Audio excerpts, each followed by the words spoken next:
रही थी। स्वामी, आपने कहा था कि सतयुग के पश्चात त्रेता युग का प्रारंभ होगा। इस रहस्य को स्पष्ट करें। देवी पार्वती, इस जगत का गूढ़तम रहस्य भी तुम्हारे लिए साधारण ही है। तब भी तुम विस्मित होकर ऐसे प्रश्न क्यों पूछती हो? तुम्हारी दिव्यता तो कल्पों का रहस्य सरलता से ज्ञात कर सकती है। असमय इस हास्य का कारण? ये कारण विहीन हास्य है स्वामी। शक्ति स्वरूपा देवी पार्वती का कोई कार्य कारण विहीन नहीं हो सकता। इस हास्य का उद्देश्य ये है स्वामी कि मैं अपनी दिव्यता से सब कुछ ज्ञात कर सकने में समर्थ हूँ।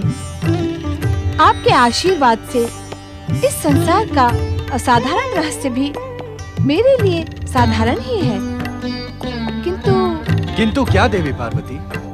स्वामी, किसी रहस्य को उस रहस्य के जन्मदाता के श्रीमुख से सुनने का लोभ मुझे स्वयं की शक्ति के विश्वास से डिगा देता है। देवी, तुम पर चतुराई भी भली लगती है। ये चतुराई नहीं है स्वामी, भूख है। भूख? हाँ स्वामी, भूख। आपकी व्यवस्था अनुसार इस संसार में 3 प्रकार की भूख होती है। किस किस प्रकार की भूख? मानसिक भूख, शारीरिक भूख और काम वासना की भूख। हाँ स्वामी, तो मेरा ये प्रश्न मेरे मन मस्तिष्क को संतुष्टि पहुंचाने वाला है। अर्थात मानसिक भूख से संबंधित है। देवी पार्वती, जिस किसी जीवात्मा को इस मानसिक भूख का स्पर्श हो जाता है, उसे अन्य कोई भूख अच्छी नहीं लगती। मानसिक भूख का जीवित उदाहरण ज्ञात है कौन है? कौन स्वामी? देवर्षि नारद। वह अपनी जिज्ञासा में 24 प्रहर 14 भुवनों में मंडराते रहते हैं। स्वामी, आपके संपर्क के कारण मुझे भटकने की आवश्यकता तो नहीं पड़ती, किंतु सोच सकती हूँ कि अपनी जिज्ञासा में भटकना कितना रोमांचित कर देने वाला अनुभव है। अर्थात तुम्हें अब अधिक भटकाया न जाए और तुम्हारी मानसिक भूख संबंधित जिज्ञासा शांत कर दी जाए। बड़ी कृपा होगी स्वामी।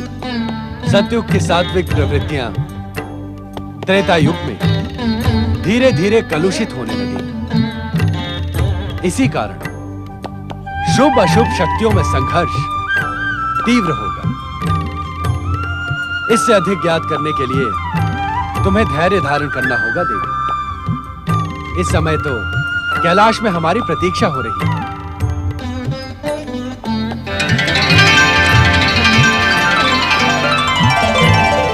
ओम नमः शिवाय, ओम नमः शिवाय, ओम नमः शिवाय, ओम नमः शिवाय, ओम नमः शिवाय।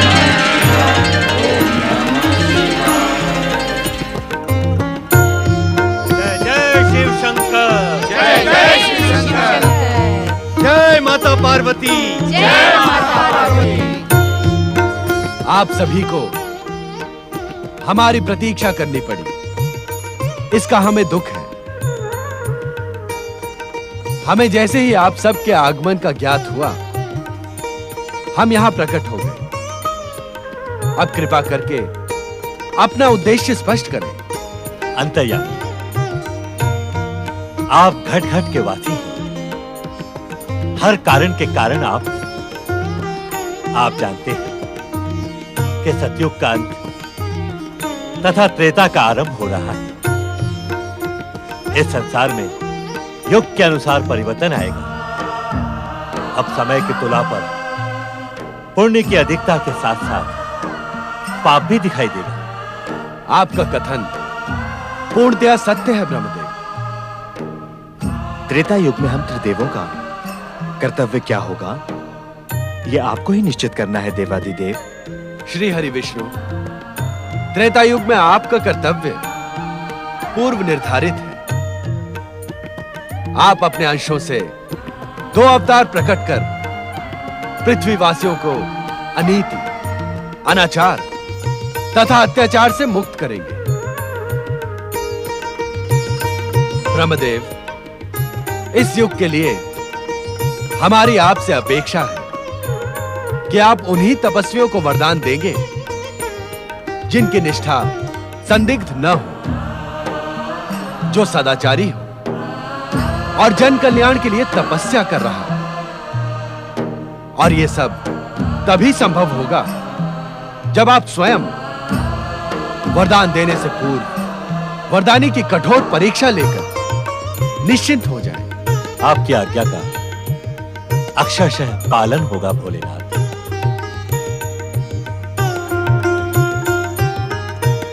देवियों, आने वाले युग को भयमुक्त तथा धर्मानुकूल बनाने के लिए आपको भी सुपात्र देखकर ही कृपा प्रदान करनी है। क्षमा देवाधिदेव, सुपात्रों का चयन किस आधार पर किया जाना उचित होगा? देवी लक्ष्मी, ब्रह्मदेव को जो कारण तपस्वियों को वरदान देने के लिए निश्चित किया गया है, वही कारण सुपात्रों के चयन में भी कार्य करेगा। कारण कि इस युग में अपनी बुद्धि तथा समृद्धि का दुरुपयोग करने वाले मनुष्य अधिक उत्पन्न होंगे। जो आज्ञा भोलेनाथ। स्वामी, इस वार्तालाप को सुनकर मेरी मानसिक जिज्ञासा और तीव्र हो गई है। हम जानते हैं देवी, तुम ये जानने की इच्छुक हो कि श्री हरि विष्णु का अगला अवतार कैसा होगा, कहां होगा। हाँ स्वामी। देवी, इस त्रेता युग में श्री हरि विष्णु जो सर्वप्रथम अवतार ग्रहण करेंगे, वो एक तेजस्वी ब्राह्मण का होगा। उसके हृदय में अटूट आत्मविश्वास तथा अगाध शिव भक्ति होगी। अर्थात श्री हरि विष्णु मानवीय अवतार ग्रहण करेंगे। हाँ देवी। किंतु स्वामी, क्या यह इतना आवश्यक है? देवी, मनुष्य का जन्म प्रेम तथा निर्माण के लिए हुआ है, किंतु वो अपने समीप के वातावरण को देखकर उद्वेलित होकर वो सभी कुछ करता है जिससे उसकी मनुष्यता को ठेस पहुंचे। अर्थात इस त्रेता युग में अहंकार, दुष्टता, लोभ तथा मोह जैसी व्याधियां उच्च कुल में जन्मे लोगों को अपने ओर आकर्षित करने में सफल होंगी, जिसका सीधा प्रभाव साधारण जनमानस पर पड़ेगा। किंतु इसका संबंध श्री हरि विष्णु के मानवीय अवतार से क्या है स्वामी? पार्वती, साधारण जनमानस को अपने पथ पर अपने आदर्श के दर्शन उसी समीपता से हो जिस समीपता से उन्हें दुष्ट शक्तियां प्रभावित कर रही हैं, तो उनका जीवन शांत और प्रेम पूर्ण बन सकेगा। क्या श्री हरि विष्णु के अवतार का उद्देश्य इतना ही संक्षिप्त है स्वामी? नहीं देवी, यह अवतार अत्यंत उद्देश्यपूर्ण है। किस प्रकार स्वामी?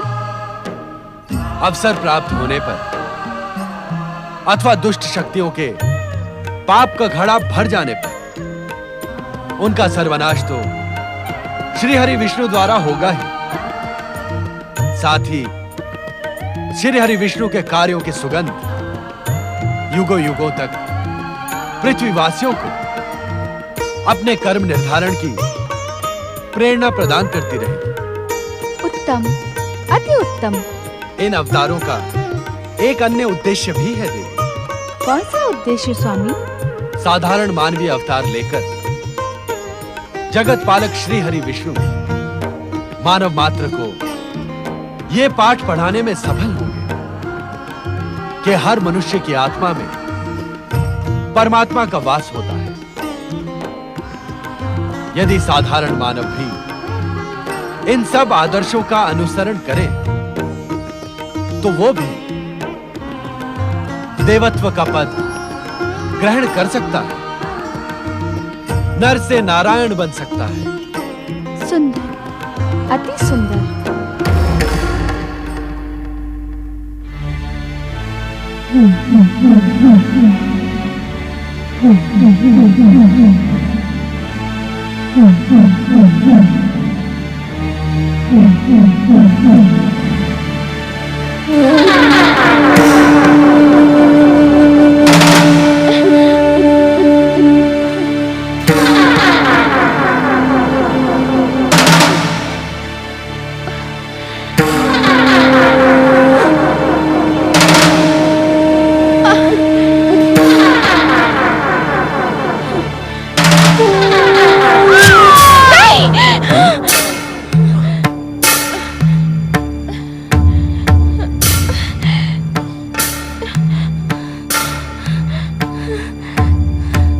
आप इस तरह भयभीत क्यों हैं देवी रेणुका? मैंने भयंकर स्वप्न देखा। स्वप्न? हाँ, स्वामी मैंने विद्वानों से सुना है गर्भावस्था के स्वप्नों में भावी शिशु के जीवन का रहस्य छुपा रहता है। क्या स्वप्न देखा है आपने रेणुका? मैंने गगन मंडल में अनेक अस्त्र शस्त्र देखे, उनमें परशु भी था। वो अस्त्र शस्त्र आपस में टकरा रहे थे और तभी मेरा शीश कटकर पृथ्वी पर लोट लोट कर चित्कार करने लगा। ये स्वप्न तो निश्चित ही अशुभ है रेणुका। आप तो महाज्ञानी हैं स्वामी, कृपया मुझे बताएं इस स्वप्न का मेरे होने वाली संतान से क्या संबंध है? इस प्रश्न का उत्तर देवादिदेव भगवान शिव शंकर ही दे सकते हैं। स्वामी, हमारे कुल में सदा शिव की ही आराधना होती रही है। आप भोलेनाथ को प्रसन्न कर इस दुस्वप्न का कारण जानने का प्रयास करें। तुम चिंतित मत हो रेणुका। जमदग्नि ने आजन्म शिव आराधना की है। शिव भक्ति करने वालों को कभी कोई कष्ट नहीं होता। तुम्हारे स्वप्न में भी भोलेनाथ का कोई गूढ़ संकेत छिपा है। स्वामी,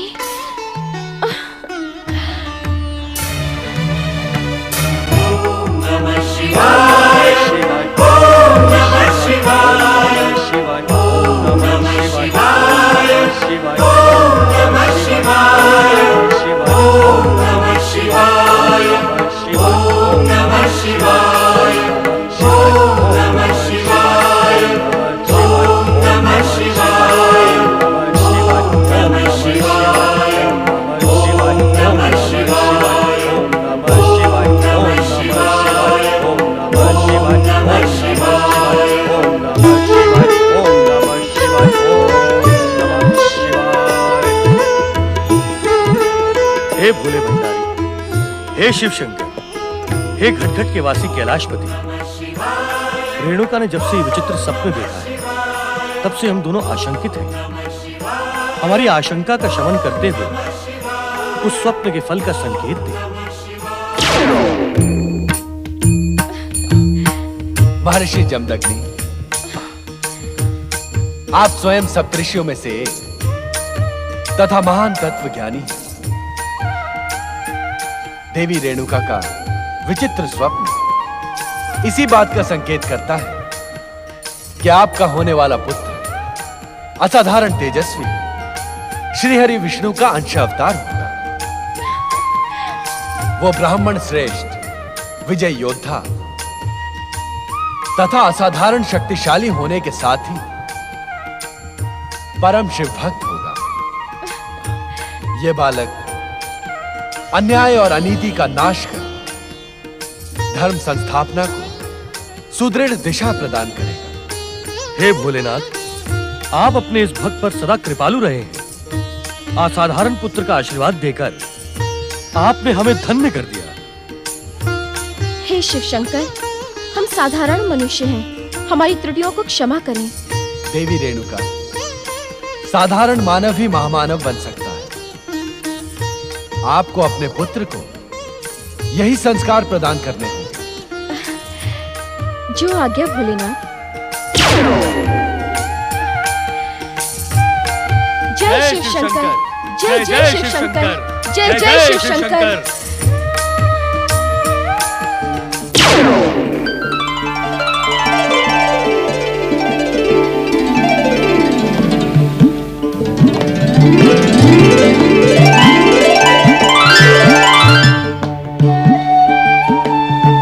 माता, उठो माता।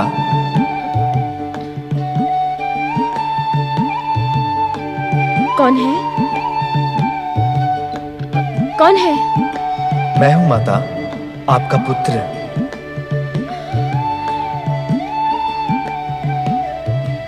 मेरा पुत्र? हाँ माता, मुझे अपने गर्भ में आश्रय दो।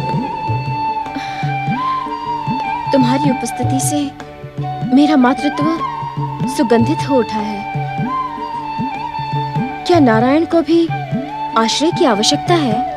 हाँ माता, मुझे अपने हर जन्म में एक माँ की आवश्यकता होती है। अपनी लीला के लिए ना? नहीं माता, संस्कार के लिए, युग अनुकूल शिक्षा के लिए, माता का वात्सल्यमय स्नेह प्राप्त करने के लिए।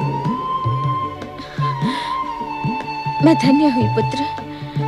तो मुझे आज्ञा है माता। आज्ञा नहीं, अनुग्रह। मेरा अनुग्रह है पुत्र कि मुझे अपनी माता बनाकर मेरे इस नश्वर देह को धन्य कर दो।